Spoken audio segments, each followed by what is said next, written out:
Pardon?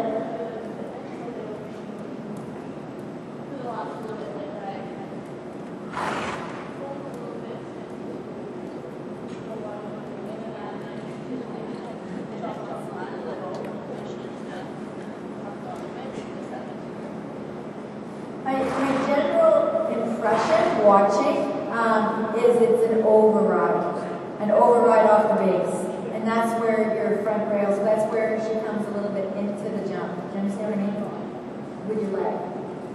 So when your distance, and I think it's probably a nerves thing, right? You're a little bit, you know, you get to the jump and you clutch a little bit. So when your distance is there, you need to support it with less leg. You increase your leg at the base of the jump regardless of your distance. So what does that do? It puts your horse 6 inches deeper than it would otherwise be. Okay? So, okay, yes, obviously the lead had a lot to do with that, but here, okay, too much pressure, and also, what was our beginning? Yeah, generally, just, you need to, the last 3 strides, just maintain. Unless your distance is getting away from you, unless you need to move up to get to the base, you need to just be a little bit calmer and a little bit quieter with your leg. Okay? Well, if you're looking, again, you know, here's what happens. If you add that pressure at that distance, you forfeit the jump. It may be a rub, it may be a rail, but at some point, sometime, you are forfeiting the jump. So it's your choice, but you know what I mean? Like if you're thinking, oh, she might look at this, you know, you have to at some point trust that your distance and your ride and your support is enough that even if they look, they're going to just stay on it. So unless there's a reason, like they stop at something or they're dirty, which this horse isn't, I would say generally my impression is that it's a little bit too much in attack mode.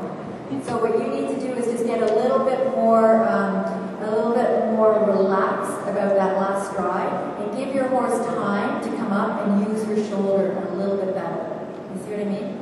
And the other place where I saw it a lot was this turn, right, from the vertical to the 6th stride. There was so much pressure to this vertical that became 5.5. And your distance didn't warrant it. You know what I mean? It's not like you were far away and you needed to get there. Your distance was, and you jumped that how many times today, right? So you can't think that she's going to sneak at it now, right? Okay, it's 2 holes higher. In your mind, it's a little bit, I got to ride it harder, but you need to give her time to kind of back up and jump around the jump a little bit more, okay? I want you to just do 1, 2, and 3, 4, 5. Okay, so just the first 5 jumps. So first jump, rolling back, 2 to this, then you're outside line. Okay? And just, you know, I don't mean obviously take your leg away, but try and just temper it a little bit, okay?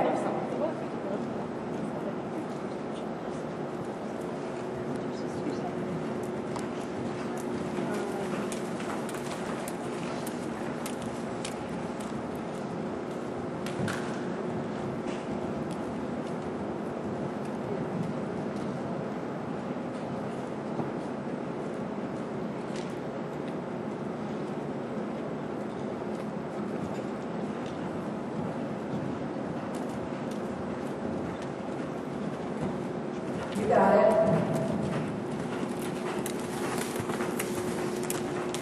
Easy, easy, patient. Okay, so to me that was 100% a different picture. I don't know if you had that feeling, but to watch it, it was a much more polished ride. You know what I mean? And your horse, there was no question that she was going to back up and jump around, right? It was like, that was exactly right. So much better. And she's not in a position where she's fighting off the front rail, right? So you need to get a little bit, just, I think it's partly a confidence thing with you, like right when you feel like you need to pressure a little bit, or like you say, is she going to spook? But if you have the right pace, if you have the right distance, support is better than, push.